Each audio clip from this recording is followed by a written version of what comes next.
আসসালামু আলাইকুম রহমতুল্লাহি ওবরকাতুহু। সম্মানিত দর্শক, আওয়ামী লীগের রাজনীতি দৃশ্যত বন্ধ রয়েছে।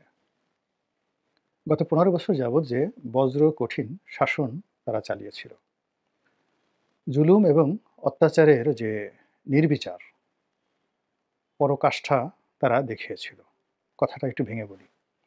জুলুম এবং অত্যাচার। জুলুম আপনারা ভালো করে জানেন, অত্যাচার কাকে বলে তাও জানেন। নির্বিচার পরাকাষ্ঠা, অর্থাৎ তারা জুলুম করবে, অত্যাচার করবে, কিন্তু সেগুলোর বিচার হবে না। কেউ তাদের সেই অপকর্মে বিচার করতে পারবে না। তাদের বিরুদ্ধে মামলা করা যাবে না, তাদের বিরুদ্ধে কথা বলা যাবে না, তাদের বিরুদ্ধে কোনো ব্যবস্থা নেওয়া যাবে না। তো জুলুম এবং অত্যাচারের নির্বিচার, এটা হলো নির্বিচারের অর্থ। পরাকাষ্ঠা। পরাকাষ্ঠা হলো যে এই কাজগুলো তারা যে করে গেছে প্রচণ্ড শক্তি নিয়ে, সামর্থ্য নিয়ে, দাপট নিয়ে। তো তাদের সেই জুলুম অত্যাচারের নির্বিচার পরাকাষ্ঠা এখন আর নেই। সাবেক প্রধানমন্ত্রী শেখ হাসিনা, তিনি দেশান্তরী। যেহেতু একটা সময় তিনি আমার নেত্রী ছিলেন, আমি আওয়ামী লীগের সংসদ সদস্য ছিলাম। তো কাজেই অন্য সবার মতো আমি আওয়ামী লীগকে ওভাবে গাল দিতে পারব না। অন্য সবার মতো আমি বলতে পারব না যে শেখ হাসিনা পালিয়ে গেছেন, বা শেখ হাসিনার ব্যক্তিগত চরিত্র বা ক্যারেক্টার অ্যাসাসিনেশন নিয়ে আমার পক্ষে ওভাবে বলা সম্ভব নয়। তবে বাস্তবতা হলো, টেকনাফ থেকে তেঁতুলিয়া পর্যন্ত যে কথাগুলো বলা হচ্ছে তার পালিয়ে যাওয়া নিয়ে, এবং তিনি এখন আ ভারতে যেভাবে আছেন, নরেন্দ্র মোদীর আশ্রয়ে আছেন, এই জিনিসগুলো আওয়ামী লীগের জন্য একটি কলঙ্কের বিশাল সাইনবোর্ড। এবং এই কলঙ্ক থেকে কোনো দিন আওয়ামী লীগ যদি রাজনীতিতে দুর্ভাগ্যক্রমে বা সৌভাগ্যক্রমে ফিরে আসার সুযোগ পায়, এই কলঙ্কগুলো কখনোই তারা মোচন করতে পারবে না। বোঝার চেষ্টা করুন। বঙ্গবন্ধু আ ১৯৭১ সনের যে ৭ই মার্চের পর ২৬শে মার্চের যে ২৫শে মার্চ রাতে যে ক্র্যাকডাউন হলো, আমরা ২৬শে মার্চকে যে স্বাধীনতা ঘোষণা করলাম, এর মধ্যে তিনি গ্রেপ্তার হয়ে গেলেন। তাকে পাকিস্তানে নিয়ে যাওয়া হলো। এর নেপথ্যে যত কারণই থাকুক না কেন, এখনো পর্যন্ত আওয়ামী লীগকে শুনতে হচ্ছে যে বঙ্গবন্ধু স্বেচ্ছায় ধরা দিয়েছিলেন, এবং তিনি পুরো মুক্তিযুদ্ধের সময় গা বাঁচানোর জন্য, পিঠ বাঁচানোর জন্য পাকিস্তানের কারাগারে জামাই আদরে তিনি কাটিয়েছিলেন। প্রতিপক্ষের এই কথাগুলোর জবাব আওয়ামী লীগকে যখন দিতে হয়, তখন তাদের অনেকের রক্তবমি হয়ে যায়। এর কারণ হলো, বঙ্গবন্ধু সেখানে কিভাবে ছিলেন, স্বাধীনতা যুদ্ধ এবং স্বাধীনতা পূর্ববর্তী সময়ে আওয়ামী লীগের যে অবদান, সেই অবদানে তাদের জেল জুলুম হুলিয়া থেকে শুরু করে আরো অনেক কিছুতে তাদের যে স্যাক্রিফাইস, তো সেটি যখন কোনো স্বাধীনতা বিরোধীদের উত্থাপিত প্রশ্নের জবাব দিতে গিয়ে আত্মপক্ষ সমর্থন করতে হয়, তখন আওয়ামী লীগের জান বের হয়ে যায়। তো সেই ঘটনা বলা যাচ্ছে না। কিংবা ধরুন, এই যে এখন ডক্টর মোহাম্মদ ইউনূসের নেতৃত্বে একটা আ ঐক্যমতের সরকার চলছে। সমস্ত রাজনৈতিক দলগুলো এখানে এক প্ল্যাটফর্মে তারা চলে গিয়েছিল। তো বাকশাল গঠনের যে প্রেক্ষাপট, সেই প্রেক্ষাপটেও কিন্তু ঐরকম একটা পরিবেশ পরিস্থিতি সৃষ্টি হয়েছিল বলে আওয়ামী লীগ প্রচার করে। কিন্তু তা সত্ত্বেও বাকশাল, বাকশাল বলতে, বলতে যারা বিরোধী দল তাদের মুখে ফেনা ওঠে, আর আওয়ামী লীগ এই বাকশালের যে বদনাম, এটা এখনো কাটিয়ে উঠতে পারেনি। তো কাজেই এই বাংলাদেশের লোকজন ধাওয়া করেছে, গণভবন ভেঙেছে, পার্লামেন্ট আক্রমণ করেছে, গণভবন, প্রধানমন্ত্রীর কার্যালয়ের ওয়ালগুলো ভেঙে চুরমার করে দিয়েছে, এবং জনগণ যদি শেখ হাসিনাকে সেদিন গণভবনে পেতেন, তার কি যে অবস্থা হতো বলাই বাহুল্য। সেই অবস্থা থেকে বাঁচার জন্য তিনি ভারতে পালিয়ে গেছেন। এই যে বিরোধী দল এখন এই কথাগুলো প্রয়োজন মনে করছে না, কিন্তু কোনোদিন যদি আওয়ামী লীগ রাজনীতিতে ফিরে আসে, এই কথাগুলো নিয়ে গান হবে, এই কথাগুলো নিয়ে নাটক হবে। কিভাবে শেখ হাসিনা পালিয়েছেন, কিভাবে শেখ হাসিনা উড়ে গিয়েছেন, কিভাবে তিনি সেখানে ছিলেন, এগুলো নিয়ে অনেক নাটক সিনেমা তৈরি হয়ে যাবে, এবং সেগুলো ভবিষ্যতে আওয়ামী লীগের যারা রাজনীতি করবেন এত সহজ হবে না সেগুলো মোকাবেলা করার জন্য। যেটা বলছিলাম। তো শেখ হাসিনা এখন দিল্লিতে আছেন। সেখান থেকে টুস করে ঢুকে পড়ার চেষ্টা করছেন। আবার স্বপ্ন দেখছেন আওয়ামী লীগের যারা লোকজন আছেন তারা আবার ক্ষমতায় বসবেন। কিন্তু এখানে যে বিষয়টি আ কাজ করছে, যার দুর্ভোগ দুর্দশা ডক্টর মোহাম্মদ ইউনূসের সরকারকে পোহাতে হচ্ছে, এবং আগামীতে পুরো দেশ এবং জাতিকে অনেক দিন পর্যন্ত পোহাতে হবে। সেটি হলো ১৫ বছরে আওয়ামী লীগ যে কাজটি করেছে। ১ম কাজটি হলো যে 2014 থেকে 24 পর্যন্ত এই ১০ টি বছর বাংলাদেশে কোনো ভোট হয়নি। মানুষ ভোট কেন্দ্রে যায়নি, ভোট দিতে ভুলে গিয়েছে, কিভাবে ভোট হয়, কিভাবে প্রতিদ্বন্দ্বিতা করে। ১০ বছর যাবত এই ধরনের কোনো প্র্যাকটিসই নেই। এর ফলে এই যে এই সময়টিতে আমরা যতই নির্বাচনের তোড়জোড় করছি, সেই তোড়জোড় করতে গিয়ে আমাদের দেশে যে ট্র্যাডিশনাল নির্বাচন, সেই নির্বাচন করার মতো শক্তি আমাদের নেই, সামর্থ্য আমাদের নেই, অভ্যাস আমাদের নেই, জ্ঞান, বুদ্ধি কোনোটাই নেই। কেননা ১০ বছরে আমরা সব স্থবির হয়ে গেছি। এই ১০ বছর ধরে আমরা কেবল শিখেছি সিল মারতে হবে, সিল পিটাতে হবে। এটার একটা কাজ। ২য় কাজ হলো একটা রেজাল্ট শিট তৈরি করতে হবে। ৩য় কাজ হলো কর্তার ইচ্ছামতো একটা ফলাফল ঘোষণা করতে হবে। ১০ বছর ধরে যদি একটা দেশ জাতি এই প্র্যাকটিসটি করতে থাকে, তো সেখানে রাতারাতি আপনি ১০ দিনে বা ১০ মাসের মধ্যে এসে একেবারে শত বছরের পুরনো একটা ঐতিহ্যকে ফিরিয়ে আনবেন, এটা সম্ভব নয়। ফলে যা হবার তাই হচ্ছে। আমরা যে স্বপ্নের নির্বাচন দেখি আমাদের এই বাংলাদেশে, কিংবা আমরা বিশ্বের অন্যান্য দেশে যে আদর্শ একটি নির্বাচনের কল্পকাহিনী আমরা নিজেদের মনের মধ্যে আমরা গ্রন্থন করি, এবং অন্যান্য দেশে যেভাবে সত্যিকার অর্থে নির্বাচন হয়, সেই নির্বাচনের পথ থেকে আমরা শত শত যোজন দূরে আছি। বিপরীতে আমরা আওয়ামী লীগের যে রেখে যাওয়া লিগেসি যেটাকে ঐতিহ্য বলা হয়, এই ঐতিহ্যের উল্টোটা অপসংস্কৃতি, ব্যাড কালচার। এই অপসংস্কৃতির মধ্যে আমরা যে ঘুরপাক খাচ্ছি, সেই ঘুরপাকের কারণে কি হলো, বারবার শুধু আমাদের নির্বাচনের যে প্রক্রিয়া, সেটা নির্বাচন কমিশন গঠন, নির্বাচনের আয়োজন, ব্যালট বাক্স, প্রার্থিতা, নির্বাচনের ধরন, প্রকৃতি, তারপর এটিকে সংসদীয় পদ্ধতি হবে নাকি আ প্রেসিডেন্সিয়াল ফর্ম অফ গভর্নমেন্ট হবে, আওয়ামী লীগকে কি সুযোগ দেওয়া হবে কি হবে না, বিএনপি কি ক্ষমতায় আসবে কি আসবে না, বিএনপিকে আনা হবে কি আনা হবে না, এ সকল কথাবার্তা। মানে পুরো প্রক্রিয়াটির মধ্যে এখানে সেনাবাহিনী বলেন, আমলাতন্ত্র বলেন, ডক্টর মোহাম্মদ ইউনূসের ইচ্ছা, আকাঙ্ক্ষা, এ সবেরই বেশি গুরুত্ব পাচ্ছে।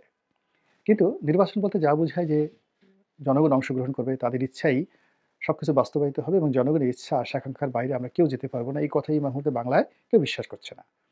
এখানে সেনাবাহিনী কি করবে? পুলিশ কি করবে? জেনারেল ওয়াকার কি করবে? বা ডক্টর ইউনূস পারবে কি পারবে না? তার সঙ্গে কি আমেরিকা আছে কি আছে না? তারপরে ভারত কি শেষ পর্যন্ত আ হাসিনাকে বাংলাদেশে শেখ হাসিনাকে বাংলাদেশে ফেরত পাঠাবে কি পাঠাবে না? এগুলো নিয়ে আমরা বেশি আলোচনা করছি। ইট মিনস এর অর্থ আমরা গণতন্ত্রের পথে এক সুতা এগোতে পারিনি। নির্বাচনের পক্ষে আমরা এক সুতো এগোতে পারিনি। বরং আমরা বারবার শুধু সেই আওয়ামী জমানাতে বা ১/১১ সময়টিতে যে রাধাচক্রে পড়েছিলাম, সেই রাধাচক্রের মধ্যে ঘুরপাক খাচ্ছি। এবং এই ঘুরপাকের ধারাবাহিকতায় যা কিছু অনার সৃষ্টি হচ্ছে বাংলাদেশে, প্রায় সবকিছুর মধ্যে আমরা আওয়ামী লীগকে খুঁজে পাচ্ছি, চক্রান্ত খুঁজে পাচ্ছি। কোনো কিছুর মধ্যেই আমাদের সুসংবাদ দেওয়ার মতো কোনো রকম খবর নেই।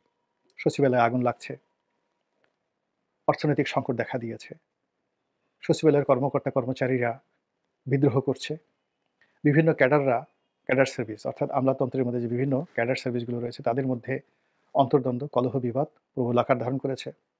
সমন্বয়ক ভার্সাস সরকার, সরকার ভার্সাস বিএনপি, বিএনপি ভার্সাস জামাত। সবকিছুর মধ্যে খুঁজে আমরা কোনো কিছুই পাচ্ছি না কেবল আওয়ামী লীগের চক্রান্ত ছাড়া। ইট মিনস এখন যা কিছু দৃশ্যপটে রয়েছে সবার চাইতে আওয়ামী লীগ ক্ষমতাধর।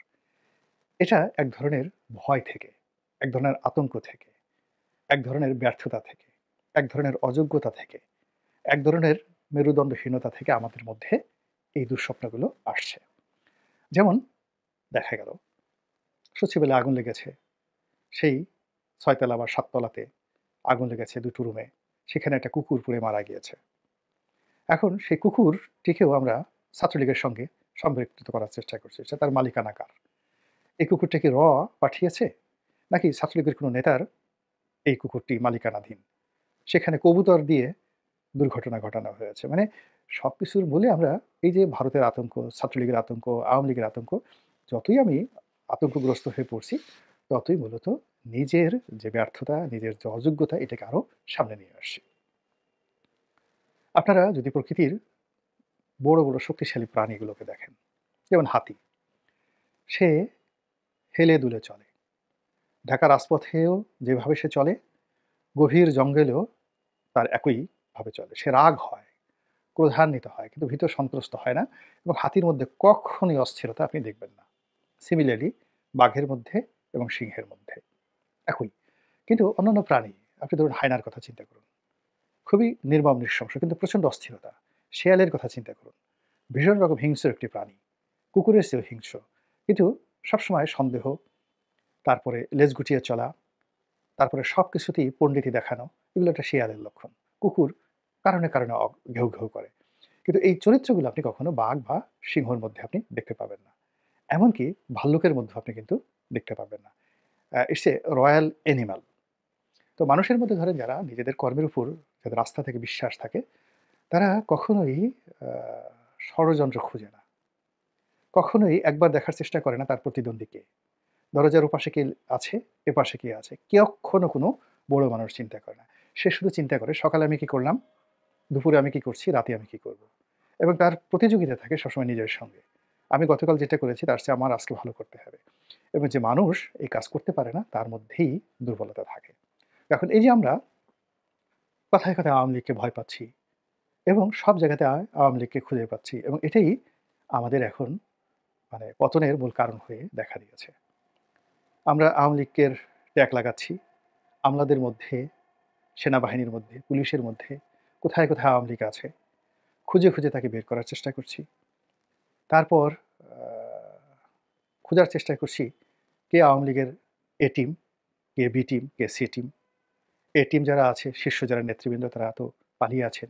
বি টিম যারা আছেন তারা বাংলাদেশের প্রশাসনের বিশেষ করে প্রশাসনের বিকজ আওয়ামী লীগ তো শেষ পর্যায়ে মূলত কোনো রাজনৈতিক দল ছিল না।